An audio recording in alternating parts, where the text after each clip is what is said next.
بسم اللہ الرحمن الرحیم اللہ کے نام سے جو رحمان اور رحیم ہے۔ وَلَقَدْ يَسَّرْنَا الْقُرْآنَ لِلذِّكْرِ فَهَلْ مِن مُدَّكِرٍ۔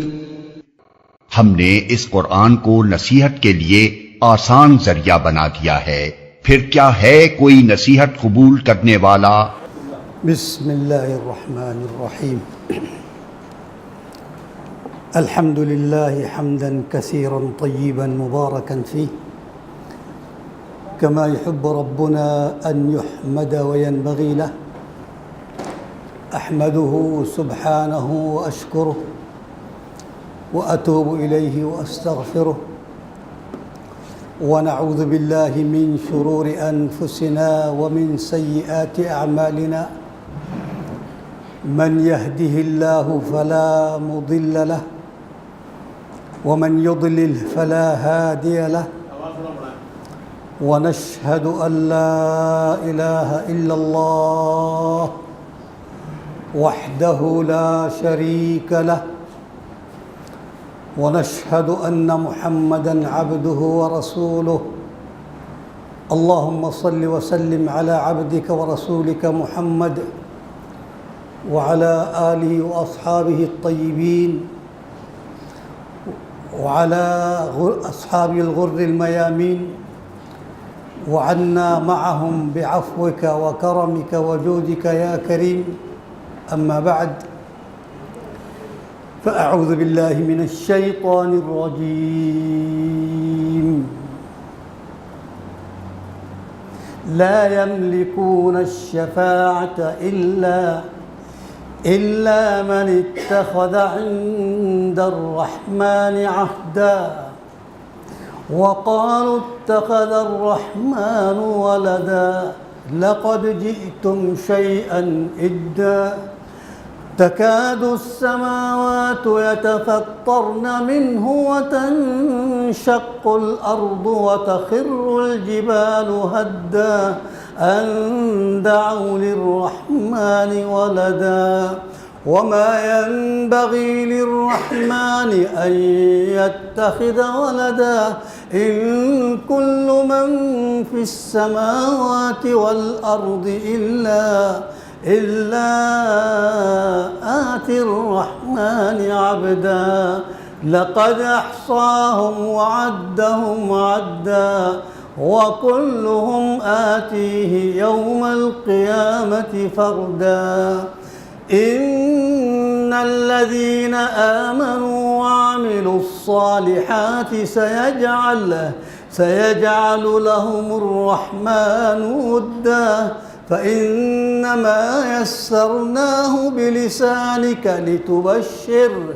لتبشر به المتقين وتنذر به قوما لدا، وكم أهلكنا من قرن هل تحس منهم من أحد أو تسمع لهم ركزا.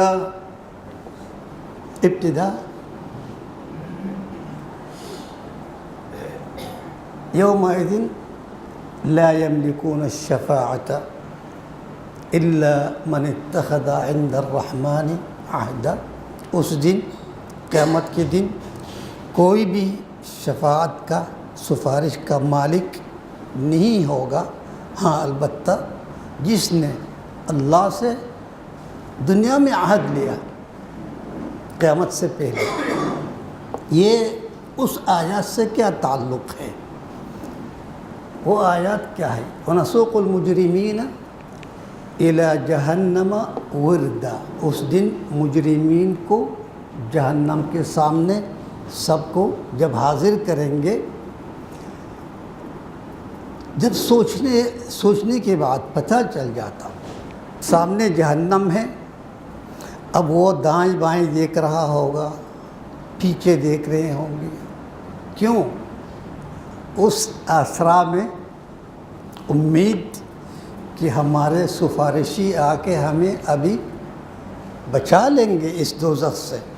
کیونکہ جب بتوں کی عبادت جب کرتے تھے کیا کہتے اس وقت؟ ما نعبدهم الا لیقربونا الی اللہ زلفیٰ، ہم ان بتوں کی عبادت نہیں کرتے سوا اس لیے کہ قیامت کے دن یہ ہمارے لیے بچانے والے ہوں گے، سفارش کریں گے، یہی امید لے کے بتوں کی پوجا۔ اب آج بھی وہی امید لے کے بیٹھے ہوئے ہیں، ابھی کسی بھی لمحے ہمارے وہ آلہہ آ کے ہمیں بچا لیں گے۔ اب اس کے دل میں کیا سوچ ہے اللہ دیکھ رہا ہے نا۔ اس لیے اس آسرا کو ختم کرنے کے لیے تم کس امید میں بیٹھے ہوئے ہو، یہ امید چھوڑ دو، یہ آیات نازل کی۔ تم کیا سفارشی کا انتظار کر رہے ہو؟ لا یملکون، کوئی سفارش کا مالک نہیں ہے اس دن۔ محمد صلی اللہ علیہ وسلم بھی مالک نہیں ہے۔ دلیل کیا دلیل ہے مالک نہیں ہے؟ اللہ کے عرش کے نیچے سجدے میں گر پڑوں گا، خود کہہ رہا ہے رسول اللہ صلی اللہ علیہ وسلم۔ اور اللہ تعالیٰ کی شان میں تعریف، ثنا، حمد بیان کریں گے۔ جب صحابہ کرام نے سوال کیا وہ کیسے حمد ہے یا رسول اللہ، وہ بھی سیکھنا چاہتے ہیں، یہ لوگ سبقت لیتے ہیں خیرات میں، نیکی میں، تو اللہ کے رسول نے کہا مجھے ابھی نہیں پتہ ہے، اس وقت اللہ تعالیٰ میرے دل میں ڈال دے گا، وہی میں بیان کروں گا۔ پھر اللہ تعالیٰ حکم دے گا ارفع رأسک یا محمد، اے محمد صلی اللہ علیہ وسلم سر اٹھاؤ، اسأل، سوال کر، کیا پوچھنا چاہ رہا، اشفع تشفع، کس کی کیا شفاعت کرنی کر لو۔ اب اجازت ملنے کے بعد ہے مالک بن گیا۔ اگر پہلے سے مالک ہے پھر ان کو سجدے میں جا کے گڑگڑانے کی ضرورت کیا ہے؟ واضح ہو گیا مالک کوئی نہیں ہے۔ ہاں، جس کو اللہ نے مالک بنائے گا، سفارش کرنے کی اجازت دیں گے۔ من ذا الذی یشفع عندہ الا باذنہ، کون ہے اللہ کے سامنے آواز بھی کھولیں گے سفارش کے لیے میری اجازت کے بغیر؟ وہاں تو آواز بھی نہیں اٹھا سکیں گے۔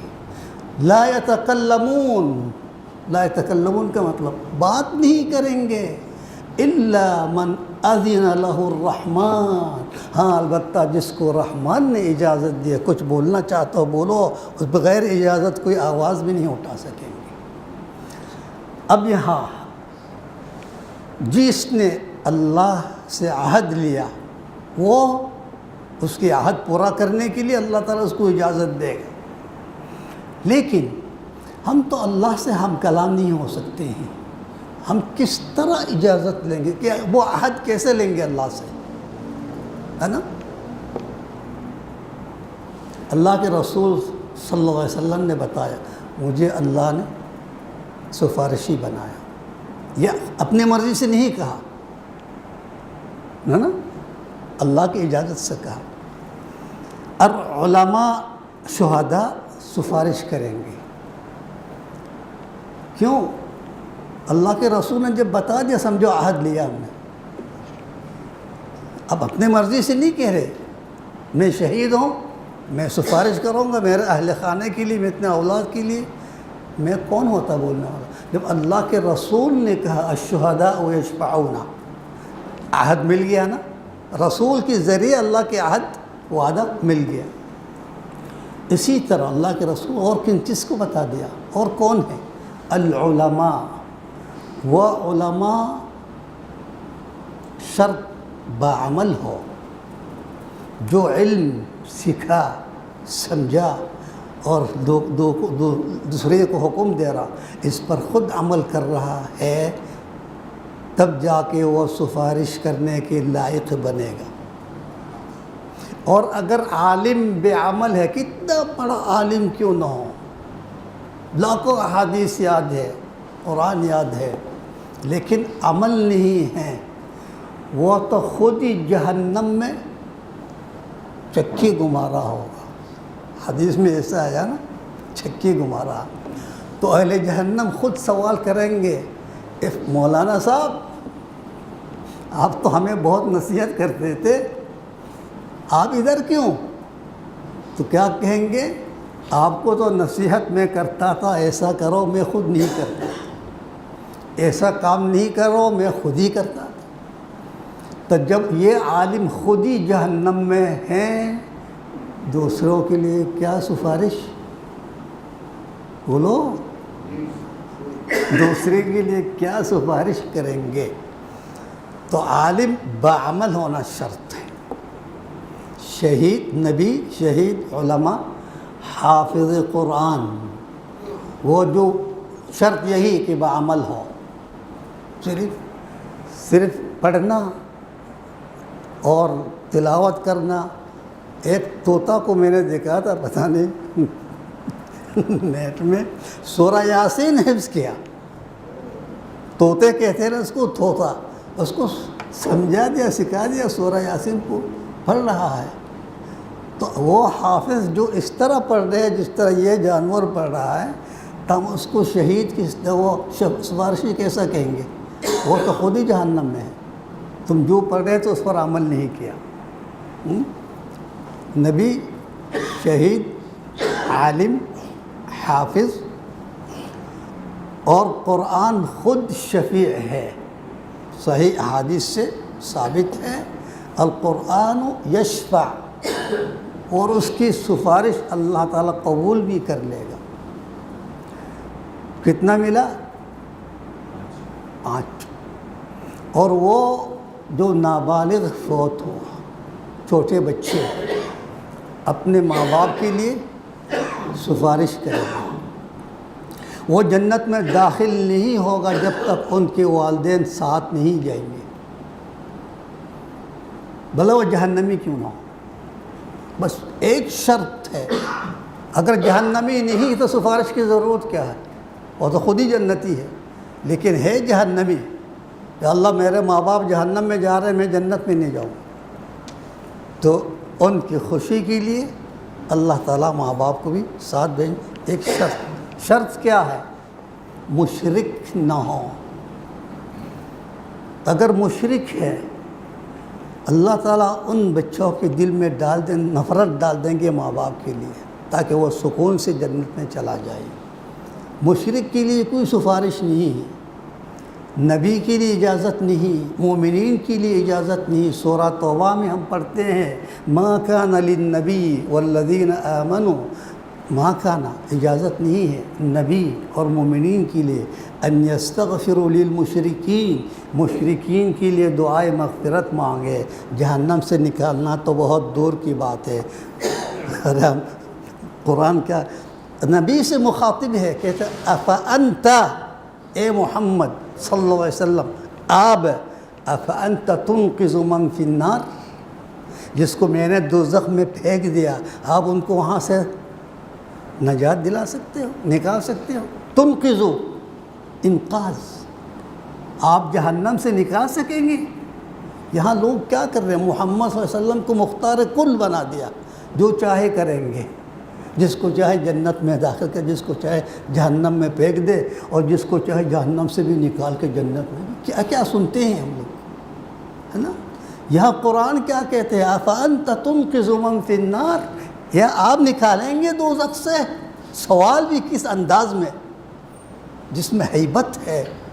تو اس سوال کے سامنے ایک ہی جو ہے، اللہ یہ میرا کام نہیں ہے، میں نہیں نکال سکتا ہوں۔ اللہ کے رسول یہی کہیں گے۔ ٹھیک، تو ہم کیا کیا مل گیا؟ سفارش کرنے والے یہ لوگ تو واقعی اللہ سے عہد لیا، نبی اکرم صلی اللہ علیہ وسلم کی زبانی۔ اور دوسری بات، ایک عہد، اگر نبی نے نہیں بھی کہا پھر بھی عہد ہم لیا۔ کس طرح؟ اللہ کا دوست بن کے، ولی بن کے، جو اللہ نے آپ کے اوپر اعمال عبادات فرض کیا، اس کو ادا کر کے مزید نوافل ادا کرتے کرتے کیا ہوں گے اب؟ ولی اللہ۔ جب اللہ کے ولی بن گیا، ولی کی سفارش اللہ رد نہیں کرے گا۔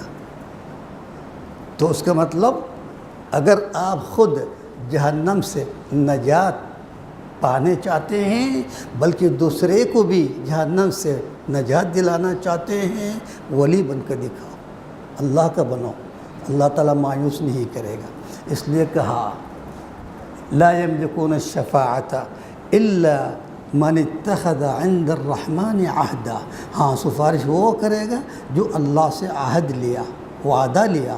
اللہ تعالیٰ وعدہ خلافی نہیں کرتے ہیں، لیکن کچھ احادیث، دلائل، واقعات کے سامنے میں سوچنے پر مجبور ہو گیا، کیا محمد صلی اللہ علیہ وسلم کی امتی میں ایک بندہ بھی جہنم میں نہیں جائے گا۔ تعجب لگیں گے آپ کو، کبھی سنا نہیں اس بات کو، کسی عالم نے نہیں کہا۔ محمد کی امتی میں سے ایک انسان بھی جہنم میں داخل نہیں ہوگا۔ دلیل کیا ہے؟ اولاً اللہ کے رسول کے فرمان ہے المرء مع من احب، قیامت کے دن بندہ ان کے ساتھ ہوں گے جن سے دلی تعلقات ہے، گہری محبت ہے، دوستی ہے، ان کے ساتھ ہوں گے۔ آپ کو رسول اللہ صلی اللہ علیہ وسلم سے بہت محبت ہے، عمر فاروق سے ہے، صدیق سے ہے، صہیب رومی سے ہے، عمار بن یاسر سے ہے، اسامہ بن زید سے ہے، مصعب بن عمر سے ہیں۔ یہ لوگ جہاں ہیں آپ بھی وہاں۔ میں اللہ کے رسول کے فرمان کے مطابق کہہ رہا ہوں۔ آپ کو زیبا بختیار سے بہت محبت ہے، عمر شریف سے محبت ہے، انہی کے ساتھ ہوں، چاہے وہ جنت میں ہو یا جہنم میں، اس کو جہنم میں نہیں بنا رہا ہوں، ٹھیک ہے؟ جنت میں ہے یا جہنم میں، آپ بھی ان کے ساتھ ہیں۔ کیوں؟ آپ ان کا دوست ہے، کو چاہنے والے ہیں۔ اب امت محمدیہ صلی اللہ علیہ وسلم محمد سے کس قدر محبت ہونا چاہیے، یہ تو وہ حدیث نے بتایا۔ لا یؤمن احدکم، تم میں سے وہ مومن نہیں ہو سکتا ہے، حتیٰ یہاں تک اکون احب الیہ من نفسہ، آپ کا ایمان مکمل نہیں ہوگا جب تک محمد صلی اللہ علیہ وسلم آپ کے نفس سے زیادہ محبوب نہ ہو، وہ اولادہ و اہلہ والناس اجمعین، اپنی اولاد سے، اپنے اہلیہ سے، سارے لوگوں سے سب سے زیادہ محبوب محمد صلی اللہ علیہ وسلم ہونا چاہیے۔ اگر ایسا نہیں ہے آپ کا ایمان ناقص ہے، غیر مومن نہیں کہوں گا، کم ہے، ٹھیک؟ چلو، جب اس قدر محبت کرنے والے ہیں امت، تو پھر وہ جہنم میں کس طرح جائیں گے؟ ایک سوال۔ چلو یہ تو ہماری محبت ہے محمد صلی اللہ علیہ وسلم کے لیے، ٹھیک؟ میں ابھی دلیل مکمل نہیں کیا، لیکن محمد علیہ السلام کی محبت امت کے لیے کتنا ہے؟ کبھی غور کیا کسی نے؟ بھائی ہم تو اس قدر محبت کرتے ہیں اپنے نفس سے زیادہ، کیوں نہیں؟ محمد صلی اللہ علیہ وسلم موجود، اگر کسی نے ذرہ برابر گستاخی کی میں تو جان دے دوں گا اس کے لیے، اس میں کوئی زیادتی نہیں ہے، مبالغہ نہیں ہے، حقیقت یہی ہے۔ ہم میں سے جو یہاں بیٹھے ہوئے کون ہیں وہ گستاخی برداشت کریں گے محمد صلی اللہ علیہ وسلم کے خلاف؟ کوئی ہے؟ تو ہم سے بھی اپنے نفس سے زیادہ محبوب ہوگا نہیں، یا ہو گیا نا؟ لیکن نبی کس قدر محبت کرتے ہیں ذرا دیکھ لو۔ اسراء معراج کی واقعہ میں جب اللہ کے روبرو مخاطب ہے، اللہ سے بات کر رہے ہیں، اللہ حبیب سے بات کر رہا ہے، وہ ایسا موقف ہے جو انسان سب کچھ بول جائیں گے۔ کیا معمولی بات لگا؟ اللہ کے سامنے اللہ سے بات کر رہے ہیں، میں اپنا نفس آپ کو بھی بھول جاؤں گا، یہ ہے نا. لیکن اس وقت بھی جب اللہ نے کہا السلام علیک ایھا النبی ورحمۃ اللہ وبرکاتہ، فوراً امت کو یاد کیا.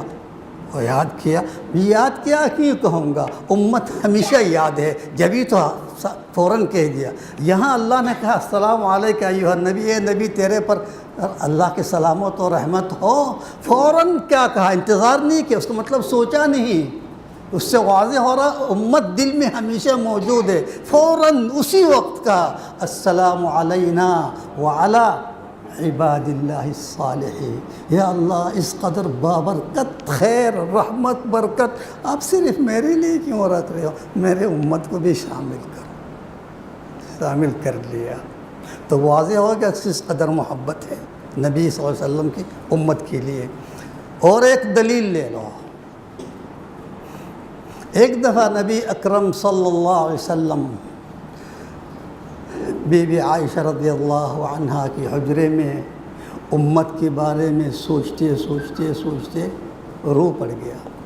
میری یہ امتی میں اگر ایک بندہ بھی جہنم میں چلا گیا میں کس طرح برداشت کروں گا. یہ سوچ کے رو رہے تھے. کون؟ رسول اللہ صلی اللہ علیہ وسلم. جب نبی پریشان ہے رو رہا ہے، کیا اللہ برداشت کرے گا نبی کی پریشانی کو؟ محمد کی پریشانی اللہ برداشت کرے گا؟ فوراً جبریل کو بھیج دیا اور جبریل تشریف لاتے ہیں. یا محمد ربک یقرئک السلام، تیرا رب تجھے سلام کہہ رہا. اور ایک خوشخبری لے کے آیا ہوں. کیا؟ اللہ تعالیٰ نے تیری امت کی امتی، امر ہم اردو میں کیا کہیں گے، تیری امت کی سارے اعمال دار مدار، کوئی اور لفظ ہو سکتا ہے اردو میں. امر امتک، امر امتک، امر امتک، امتی کو کام، ہاں سارے کام، ہر چیز آپ کے حوالہ کر دیا. اللہ نے محمد صلی اللہ علیہ وسلم کو بولا آپ جس امت کے لیے پریشان ہوں، اس امت کے سارے اعمال دار مدار اس کا سب کچھ آپ کے حوالہ کر دیا. اگر کوئی اور ہوتا نا بہت خوش ہوتا، ارے میرے امتی کو میرے حوالہ کر دیا، میں ایک کو بھی جہنم میں جانے نہیں دوں گا، یہی خوشی سے. لیکن محمد صلی اللہ علیہ وسلم کچھ اور ہے. ان کی سوچ دیکھو کہاں، کتنی دور. بولا نہیں، اے اللہ میری امت کی دار مدار سارے چیز میں اپنے اوپر نہیں لے سکتا. کیوں؟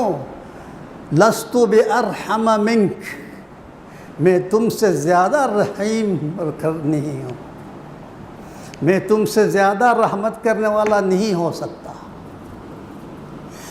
آپ نے مجھے رحمت للعالمین بنایا، تیری عطا ہے، تحفہ ہے، تم نے دیا. مجھے رحمت للعالمین تم نے بنایا، لیکن تو بذات ہی رحمت ہو. جو رحمت تم کرو گے میری امت پر وہ میں کہاں کر سکتا ہوں، اس لیے یہ میرے حوالہ نہیں کرو، تیری پاس رکھ لو. پھر اللہ نے کیا کہا، اچھا جب تیری امت کے معاملہ میرے حوالہ کر دیا میں تجھے کبھی مایوس نہیں کروں. اذن لا یخزیک ابدا، تمہیں کبھی پریشان نہیں کرے گا، یہاں تک جب تک تم خود راضی ہو گئی اور کہیں گے بس سے اللہ اور کچھ نہیں چاہیے. اس کی تصدیق اس حدیث کی وَلَسَوْفَ يُعْطِيكَ رَبُّكَ فَتَرْضَى، یہ اللہ کے وعدہ ہے اے محمد صلی اللہ علیہ وسلم، تیرا رب تجھے اس قدر دیں گے جب تک تم خود راضی ہو کے کہیں گے بس اور نہیں چاہیے. اب سوال، اگر محمد صلی اللہ علیہ وسلم کی امت میں سے ایک بندے بھی جہنم میں جا رہا رسول دیکھ رہا ہے، کیسا برداشت کرے گا؟ کتنی پریشانی ہوگی. میری امتی جہنم میں جا رہا ہے، یا اللہ تو نے تو کہا تو مجھے راضی کرو گے، یہ ہے راضی، میں تو راضی نہیں ہوں، میری امتی جہنم میں. دلیل واضح ہو رہا؟ ہاں، لیکن ایک شرط ہے، بہت خطرناک شرط ہے. میں نے کہا محمد صلی اللہ علیہ وسلم کی امتی میں سے ایک بھی جہنم میں نہیں جائے گا. شرط کیا ہے؟ امتی ہونا. امتی کون ہے؟ جو اللہ کے رسول نے بتایا، جب بتا رہے تھے میرے امت 73 فرقوں میں بٹ جائیں گے، کلھا فی النار الا واحدہ، سب جہنم میں ہیں سوائے ایک جماعت. صحابہ نے سوال کرتے ہیں کون ہے یا رسول اللہ؟ قال انا ومن اتبعنی، میں اور جو میری اتباع کی.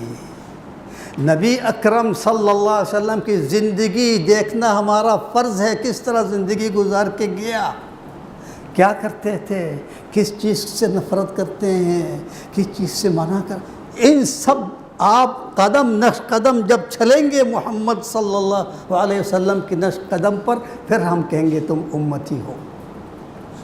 ٹھیک ہے؟ اپنے منمانی کریں گے امتی نہیں بنیں گے. 72 فرقہ بنو گے، 72 فرقہ جہنم کے لیے ہے، امتی بننے کے لیے ہے.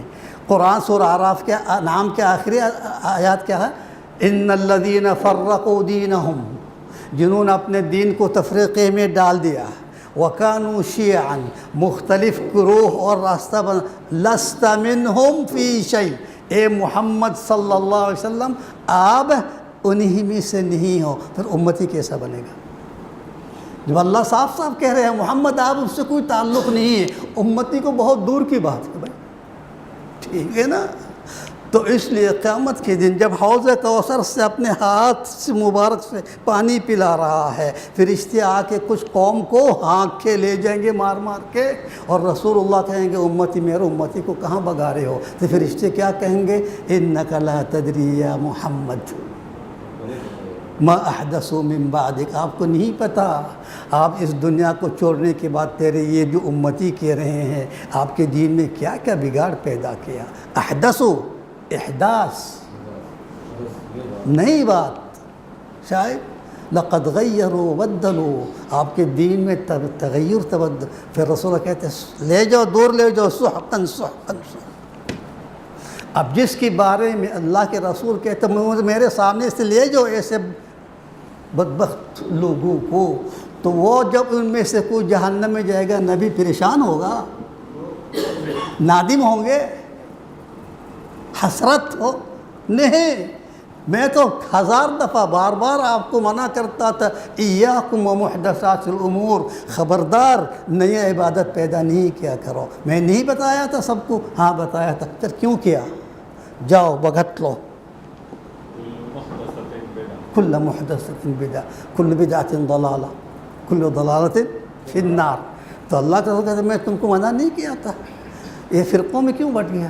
جاؤ تمہارے ٹھکانہ جہنم ہے. اس کے لیے اللہ کے رسول کو کوئی پریشانی نہیں ہے، اس لیے اللہ کے قول حق ہے. وَلَسَوْفَ يُعْطِيكَ رَبُّكَ فَتَرْضَىٰ. یا محمد آپ تو اپنے امتی کے لیے بات کر رہے تھے نا، مجھ سے مانگ رہے تھے. میری وعدہ ہے تیری امتی کو کسی کو جہنم میں جانے نہیں دوں گا تاکہ آپ کو پریشانی نہ ہو. لیکن یہ تو تیری امتی نہیں، میں تو بتا دیا تھا لست منہم فی شیء، آپ کو ان میں سے کوئی تعلق نہیں. الا من ابا، کل امتی یدخلون الجنت الا من ابا. وہی بات آ گیا. ہاں جنہوں نے نہیں مانا. من اطاعنی دخل الجنہ. صحابہ نے سوال کہ یہ ابا کون ہے؟ تو واضح کر دیا من اطاعنی دخل الجنہ ومن عصانی فقد ابا. تو امتی بننے کے لیے کیا کرنا ہے؟ اطاعت رسول، اتباع رسول. یہ ہے امتی، یہ انشاءاللہ جہنم میں نہیں جائے گا. واضح ہو رہا، دلیل دے رہا ہوں میں. ٹھیک ہے؟ اور جو جہنم میں جا رہا سمجھو وہ امتی نہیں ہے. مختصر بات. اس لیے ہاں لا یملکون الشفاعۃ الا من اتخذ عند الرحمن عہدا. اب ان کے بارے میں جو جہنم کی طرف لے جا رہے تھے ان کی بات آ رہی ہے. کیا کہا؟ وَقَالُوا اتَّخَذَ الرَّحْمَنُ وَلَدًا، اللہ نے ایک بیٹا بھی اپنے لیے چن لیا. کون ہے؟ عیسیٰ علیہ السلام. وقالت الیہود عزیر ابن اللہ، یہود نے کہا عزیر اللہ کا بیٹا ہے. وقالت النصارى المسیح ابن اللہ، نصارہ نے کہا نہیں، مسیح اللہ کا بیٹا ہے. اللہ کے بیٹا کہنے کے اسباب وجوہات. اول، بغیر باپ پیدا ہوا، تو یہاں غلط فہمی میں مبتلا ہو گیا، بغیر باپ پیدا ہو گیا. تو اس کی یہ شبہ دور کرنے کے لیے اللہ نے مثال بھی دیا، ان مثل عیسیٰ عند اللہ کمثل آدم، عیسیٰ کی مثال اللہ کے ہاں آدم کی مثال ہے. وہ تو بغیر ماں باپ میں نے پیدا کیا، اس کو صرف بغیر باپ پیدا. آپ اتنے پریشان کیوں ہو رہے ہو؟ نمبر ایک. نمبر دو، جب ایک مردہ کو زندہ کر کے دکھایا، صرف ایک، اس وقت دیکھنے والے نے کیا کہا؟ مردہ کو صرف خدا زندہ کرتا ہے، مردہ کو زندہ کرنے کا کام یہ خدا ہے. ارے خدا کیسا ہو سکتا ہے؟ چلو اگر خدا نہیں ہے، خدا کا بیٹا ہے.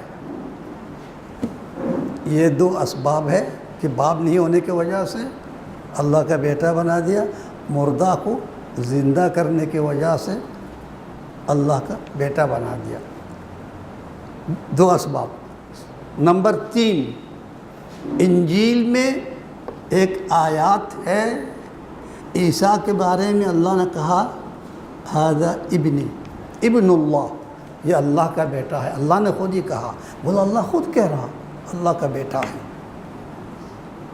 چلو بھائی بیٹا ہے.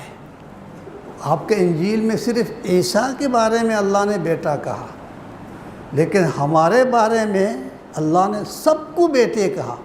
الخلق عیال اللہ، صرف انسان اور جنات نہیں ہیں، جتنی مخلوقات ہے، نبات، جماد، حیوان، سب کے. جب الخلق، الانسان عیال اللہ نہیں کہا، الجن عیال اللہ نہیں کہا، الخلق سارے مخلوق اللہ کے بیٹے ہیں. کیا مطلب؟ ربوبیت سے لیا گیا. اللہ سب کو پال رہے ہیں، تو پالنے والا کو ہم سربراہ کہتے ہیں، باپ کہتے ہیں. تو باپ یہ مطلب نہیں کہ جنا ہم بستری کیا ان کی بیوی سے پیدا ہوا. انا یکون لہ ولد ولم تکن لہ صاحبہ، اللہ کے لیے بیٹا کس طرح ہو سکتا ہے؟ اس کے صاحبہ نہیں آئے، زوجہ نہیں ہے. صاحبہ کس کو کہتے ہیں؟ بیوی کو. یوم یفر المرء من اخیہ وامہ وابیہ وصاحبتہ وبنیہ. تو اللہ تعالیٰ کہتے ہیں مجھے کیسا بیٹا ہوگا جب کہ میری بیوی نہیں ہے. اس کا مطلب یہ جننے والے پیدائش کیا کہیں گے اردو میں، ماں سے پیدا ہونے بیٹے نہیں ہیں، پالنے والا باپ ہے. ٹھیک. جب کہتے ہیں کسی سے بہت پیار محبت ہے، فرماتا یہ میرا بیٹا ہے، آپ کا بیٹا تھوڑی ہو گیا. اسامہ بن زید کو اللہ کے رسول نے بیٹا نہیں کہا، اسامہ بن محمد کہتے تھے، محمد صلی اللہ علیہ وسلم کا بیٹا کہتے تھے. ٹھیک ہے، لیکن بیٹا ابن محمد، لیکن اللہ نے پسند نہیں کیا، اس کے باپ کے نام سے پکارا.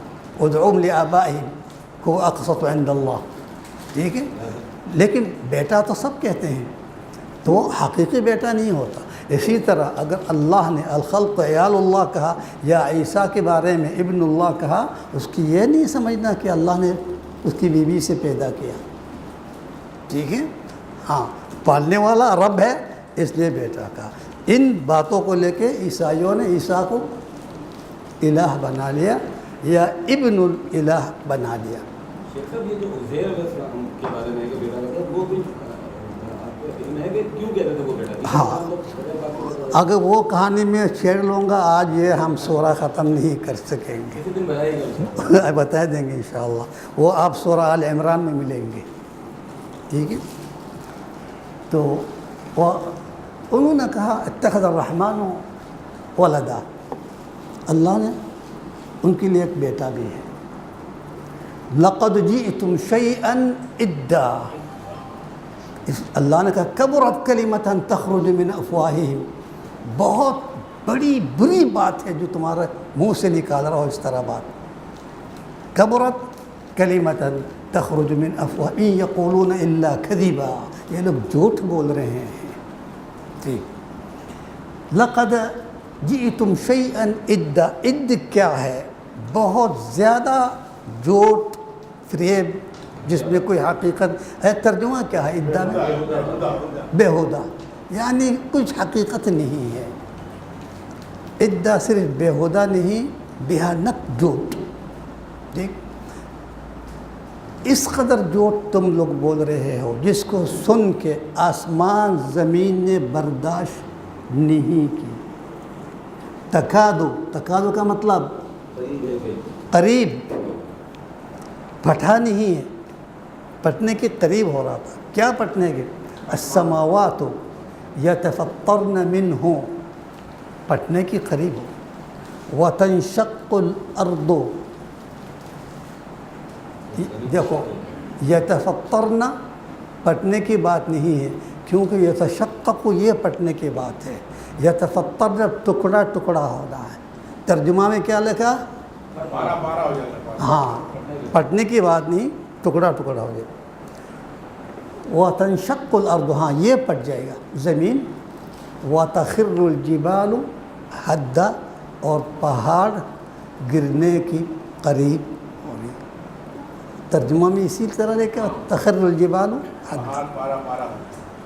اس سے واضح کیا ہو رہا؟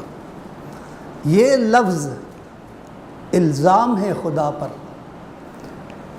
ایسی صفت ہے جو اللہ کی لائق نہیں ہے. اس برائی کو کائنات کی ہر چیز سمجھ رہے ہیں، جماد نبات ہے سب سمجھ رہے ہیں. ورنہ کیوں پھٹنے کے قریب ہو رہا ہو؟ کیوں ریزہ ریزہ ہو رہا ہے؟ کیوں تم نے ایسے الزام لگایا خدا پر کہ ہمیں برداشت نہیں ہو رہا؟ اگر یہ اختیار ہمارے ہاتھ میں ہوتا ہم ٹکڑا ٹکڑا ہو جاتے، ہم پٹ جاتے ہیں. لیکن کیوں نہیں پٹ گیا؟ تو یہ الزام بہت بری بات ہے. کائنات کو پتہ ہے، انسان کو نہیں پتہ ہے. ٹھیک. کیوں نہیں گرا بھائی؟ پھٹا کیوں نہیں؟ اس لیے اگر زمین پھٹ جاتی ہے کوئی مخلوق زندہ رہتا ہے؟ آسمان ٹکڑا ٹکڑا ہو کے گر پڑتے ہیں، کون زندہ رہیں گے؟ لیکن اللہ تعالیٰ ایک ٹائم رکھ دیا قیامت کے لیے. اس لیے اللہ نے حکم جب نہیں دیا ان اللہ یمسک السماوات والارض ان تزولا، اللہ اپنے قدرت سے اس کو پکڑ کے رکھ دیا، گرنے نہیں دیتا ہے. جب اللہ نے گرنے نہیں دیکھا، اجازت نہیں دیا، وہ اپنے مرضی سے تھوڑی گر سکیں گے. اس لیے گرا نہیں کہا، تکادو، گرنے کی قریب ہو گیا. وہ چاہتے اگر ہمارے اختیار میں ہوتا تو ہم گر جاتے ہیں. اب سوال، سارے کائنات اس الزام سے ناراض ہے. کیوں؟ بھائی اللہ کے پاس ان کا ایک بیٹا ہے، کہنے سے کیا خرابی ہے؟ بھائی اگر ہم کہیں گے ماشاءاللہ ان کے پاس 10 بیٹے ہیں، وہ تو ان کے لیے فخر ہے نا، خوشی کی بات ہے. جب اللہ کے لیے کہیں گے ایک بیٹا ہے کہ اتنی پریشانی کیوں ہو رہی؟ کیا فرق پڑے گا؟ اگر ایک بیٹا بھی ہے کیا فرق پڑے گا؟ بہت فرق پڑے گا. کچھ صفات ہیں، وہ صفات انسان کے لیے قابل فخر ہے، عزت ہے، لیکن اللہ کے لیے نقص ہے، کمی ہے، کمتری ہے. نقص نہیں کہتے ہم، عربی میں نقص کہتے ہیں. ھذا نقص، ٹھیک ہے، نقص ہے، کمی ہے۔ مثلاً آپ سو جاتے ہیں، آپ کے لیے کوئی ایسی غلط معیوب بات نہیں ہے، کون نہیں سوتا ہے؟ بالخصوص وہ صحت مند آدمی جو بغیر نیند کی گولی لیے سو رہے ہیں، یہ تو قابل تعریف ہے، بڑا صحت مند آدمی ہے یار، اس کو کچھ گولی مولی لینے کے، اور سر میں تکیہ میں سر رکھ دے فوراً خراٹے مار رہے ہیں، تعریف ہے آپ کی۔ لیکن یہ بات اللہ کے لیے تعریف ہے؟ لا تأخذہ سنۃ ولا نوم، اگر اونگ بھی رہیں گے، سو گیا، سارے کائنات کے نظام درہم ہو جائے گی۔ اس لیے آپ کے نیند کو چھوڑو، آپ کے لیے قابل تعریف ہے، لیکن اللہ کے لیے تعریف نہیں، مذمت ہے۔ اس لیے ہم نہیں کہیں گے۔ ہم کھانا کھاتے ہیں، کون نہیں کھاتے ہیں؟ توانائی حاصل کرنے کے لیے، صحت مند بننے کے لیے۔ اگر اللہ کے لیے بھی ہم کہیں گے وہ بھی کھانا کھاتے ہیں، پھر ایک کیسا الہ ہے بھائی۔ اس لیے عیسیٰ اور ان کی ماں کے بارے میں اللہ نے کیا کہا، وہ ام صدیقہ کانا یاکلان الطعام، عیسیٰ اور اس کی ماں صدیقہ دونوں کھانا کھاتے تھے، یعنی نقص ہے۔